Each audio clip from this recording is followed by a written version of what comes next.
வணக்கம். கலாம் ஆண்டு 6 மாதம் 3 நாள் 18 புதன்கிழமை டிசம்பர் 31, 2025. இன்றைய நம்பிக்கை செய்திகள்.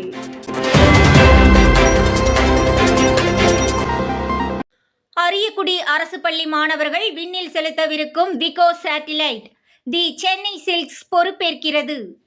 சிவகங்கை மாவட்டம் அரியக்குடி அரசினர் மேல்நிலைப் பள்ளி மாணிக்க மாணவர் 12 நபர்கள் குழு கடந்த 2 ஆண்டாக ஆராய்ச்சியில் ஈடுபட்டு ஒரு சேட்டிலைட்டை உருவாக்கி இருக்கிறார்கள். எனது பெயர் விஷ்ணு. நான் அரியக்குடி அரசு மேல்நிலைப் பள்ளியில் 11ஆம் வகுப்பு பயில்கிறேன். நாங்கள் குழுவாக இணைந்து ஒரு வீகோ சேட்டலைட் பண்ணியிருக்கோம். இந்த வீகோ சேட்டலைட்டை பற்றி நமது மயில்சாமி அண்ணாதுரை ஐயா அவர்களுடைய கலந்துரையாடி இருக்கிறோம். இதை பற்றி சொல்ல வேண்டும் என்றால், இது ஒரு பயாலஜிக்கல் ஸ்டடி பர்பஸ் சேட்டலைட் கூட சொல்லலாம். எல்லா சேட்டலைட்டும் மாதிரி இருக்கிற அதே ஃபியூச்சர்ஸ் இதுலேயும் இருக்குது.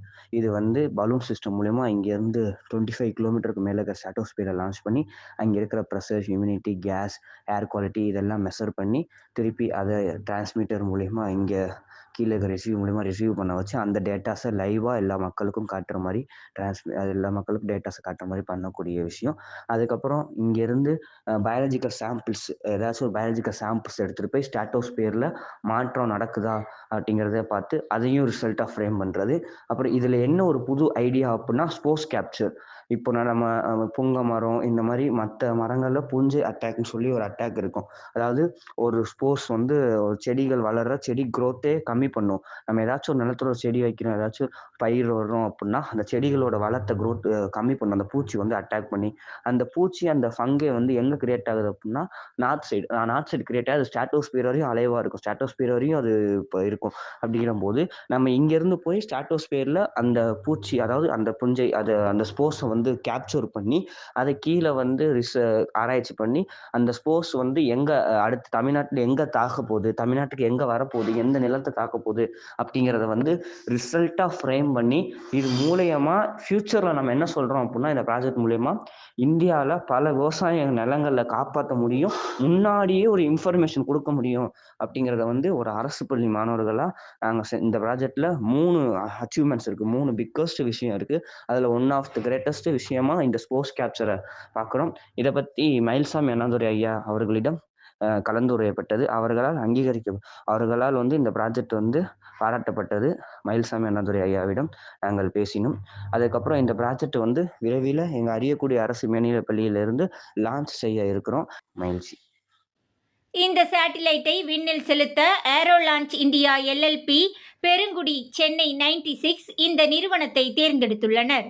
இவர்களுடைய இந்த ஆராய்ச்சியை கடந்த வாரம் நடைபெற்ற நல்லூர் வட்டம் மாணிக்க மாணவர் இணையவழி வாரக்கூடுதலில் டாக்டர் மயில்சாமி அண்ணாதுரை வெகுவாக பாராட்டினார். இதற்கு பிறகும் இக்குழுவின் பொறுப்பாளர் 11ஆம் வகுப்பு மாணவர் விஷ்ணு டாக்டர் மயில்சாமி அண்ணாதுரை அவர்களை தொடர்பு கொண்டு ஆலோசனைகளோடு பாராட்டையும் பெற்றனர். ரூபாய் 3 லட்சம் மதிப்பீட்டில் இந்த விகோ சேட்டிலைட்டை விண்ணில் செலுத்த இளம் விஞ்ஞானிகளான இந்த மாணிக்க மாணவர்களுக்கு ஊக்கமளிக்கும் வகையில் கோவை தி சென்னை சில்க்ஸ் நிர்வாக இயக்குனர் உயர்திரு விநாயகம் அவர்கள் முன்வந்துள்ளார் என்பது குறிப்பிடத்தக்கது. எனது குடும்ப சூழலே எனக்கு பக்குவத்தை அளித்துள்ளது. 7ஆம் வகுப்பு மாணவியின் பக்குவம். நல்லூர் வட்டத்தில் கடந்த 2 வருடமாக பயணிக்கும் மாணவி காஞ்சிபுரம் தீனலட்சுமி. இவர் நன்கு படிக்கும் மாணவியாக மட்டுமில்லாமல் நல்லூர் வட்டத்தின் நோக்கம், செயல்பாடுகளை எளிதாக புரிந்து கொண்டு செயல்பட்டும் வருகிறார். கடிகாரத்தில் ஓடுவது முள்ளல்ல நம் வாழ்க்கை. அதிலிருந்து முடிஞ்சிக்க முடியுது. நம்ம வாழ்க்கை எதில் ஓடி இருக்குது, போகிற நேரம் போச்சுன்னா நம்மளுக்கு வரப்போறது இல்லை. அந்த மாதிரி நம்ம ஒரு நேரத்தையும் மீனெடுத்தா அந்த வேலை நம்மளுக்கு வரப்போறது இல்லைன்னு இதெல்லாம் தெளிவாக புரிஞ்சிக்க முடியுது. உரையாடல்களில் தயக்கமின்றி பேசும் தைரியம் உள்ளவராகவும் திகழ்கிறார். இவரது பேச்சில் எப்போதும் அந்த வயதுக்கு மீறிய கருத்துக்கள் வெளிப்படும். அப்படிப்பட்ட இவரிடம் ஒரு இணையவழி சந்திப்பில் எப்படி அம்மா இப்படி பேசுகிறாய், இதற்கு யார் காரணம் என்று கேட்கும்போது எல்லாம் குடும்ப சூழல்தான் காரணம் என்று சுவற்றில் அடித்த பந்து போல் பதிலை அளித்து மேலும் அதிர்ச்சியை ஏற்படுத்தியுள்ளார் என்று காஞ்சிபுரம் மாவட்ட பொறுப்பாளர் ராஜசேகர் நேற்றைய அதிகாலை தமிழக மாநில பொறுப்பாளர்களின் இணையவழி சந்திப்பில் தெரிவித்தார். நம்பிக்கை செய்திகளுக்காக சென்னையிலிருந்து தயாநிதி. இல்லம் தேடி நாமக்கல் மாவட்ட பொறுப்பாளர் சிவலீலா ஜோதி பெங்களூரில் சுற்றுச்சூழல் கள பொறுப்பாளர் சக்கரவர்த்தி இல்லம் சென்றது இல்லம் தேடி உள்ளம் நாடி திட்டத்தை மேலும் நன்றாகவே உணர வைத்தது. சக்கரவர்த்தி அவர்கள் தமது 2 குழந்தைகள் மட்டுமின்றி விடுமுறைக்காக தமது வீட்டிற்கு வந்திருந்த அண்ணன் குழந்தைகளையும் சேர்த்து அவர்களுக்கும் நற்பண்புகளையும் நாட்டுப்பற்றினையும் உருவாக்கி வைத்திருந்ததை காண முடிந்ததுடன் தம்மிடம் அவர்களின் உறவுகளாக வித்தியாசமின்றி காட்டிய அன்பு உபசரிப்பு வித்தியாசமான அனுபவமாக இருந்ததென்று சிவலீலா ஜோதி தெரிவித்தார். நம்பிக்கை செய்திகளுக்காக புதுச்சேரியிலிருந்து ஜூலிதாஸ். ராமநாதபுரம் மாவட்டம் நந்திமங்கலம் கிராம தூய்மை காவலர்களின் அத்தியாவசிய தேவை. குப்பைகளை கொண்டு செல்ல கைவண்டி போதாத நிலையில் பேட்டரி மினி டெம்போ சம்பந்தப்பட்ட அரசு துறை இதற்கு ஆவண செய்யும் என்று நம்புவதாக தூய்மை காவலர்கள் துறை மாநில பொறுப்பாளர் வனிதா தெரிவித்தார். நம்பிக்கை செய்திகளுக்காக சென்னையிலிருந்து தயாநிதி. கீழ்நகர் மதுரா புதுப்பாளையம் கிராமத்தில் கிராம வளர்ச்சி குழு. திருவண்ணாமலை மாவட்டம் ஆரணி மேற்கு ஒன்றியம் கீழ்நகர் மதுரா புதுப்பாளையம் ஊராட்சி சரவணன் முயற்சியில் கிராம வளர்ச்சி குழு உருவாக்கப்பட்டுள்ளது. அக்குழுவிற்கு சுதாகர் பொறுப்பேற்றுள்ளார். அதில் ஜெகதீஷ், சுகுமார், குணாநிதி, சரவணன் ஆகியோர் இடம்பெற்றுள்ளதாகவும் குப்பை மேலாண்மையை முதன்மையானதாக எடுத்துக்கொண்டிருப்பதாகவும் வேலூர் மண்டல பொறுப்பாளர் சிவகுமார் தெரிவித்தார். நம்பிக்கை செய்திகளுக்காக சத்தியமங்கலத்திலிருந்து டால்பிலிசர். கொண்டமநாயக்கன்பட்டியில் நல்லூர் வட்டம். நாமக்கல் மாவட்டம் சேந்தமங்கலம் வட்டம் கொண்டமநாயக்கன்பட்டியில் லட்சிய ஆசிரியை சா காந்திமதி, கலாம் பாசறை மு பரமேஸ்வரி ஆகியோர் அக்கிராம மக்களை ஒருங்கிணைத்து நல்லூர் வட்டம் பற்றியும் குறிப்பாக செம்மை இல்லம் பற்றியும் விரிவாகவே எடுத்துரைத்தனர். இதில் பேசும்போது செம்மை இல்லம், ஒற்றுமை ஆகிய வார்த்தைகள் அவர்களுக்கு மகிழ்ச்சியை ஏற்படுத்தியதோடு தொடர்ந்து வார கூடுதல் நடத்தவும் ஒருங்கிணைந்து கிராம வளர்ச்சிக்கு செயல்படவும் இல்லத்தரசியாக கீர்த்தனா அவர்களும் செம்மை இல்லத்திற்கு சுலோக்ஷனா அவர்களும் பொறுப்பேற்றதாக காந்திமதி தெரிவித்தார். நம்பிக்கை செய்திகளுக்காக புதுச்சேரியிலிருந்து ஜூலிதாஸ். நல்லூர் வட்டம் அறிமுகம்.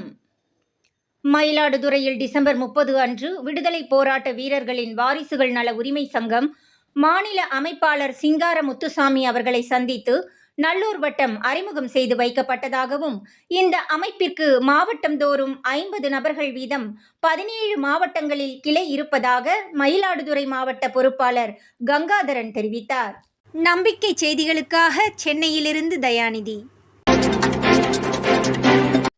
மயிலாடுதுறை மாவட்ட பார்வை இழப்பு தடுப்பு சங்கம், Mayiladuthurai Elite Lions Club, Pondicherry Aravind கண் மருத்துவமனை மற்றும் குருஞான சம்பந்தர் மிஷன் மெட்ரிகுலேஷன் மேல்நிலைப் பள்ளி இணைந்து நடத்திய கண் பரிசோதனை முகாமில் நல்லூர் வட்டம் மயிலாடுதுறை மாவட்ட பொறுப்பாளர் கங்காதரன் மற்றும் GPS குருமூர்த்தி இருவரும் இந்நிகழ்வில் கலந்து கொண்டனர்.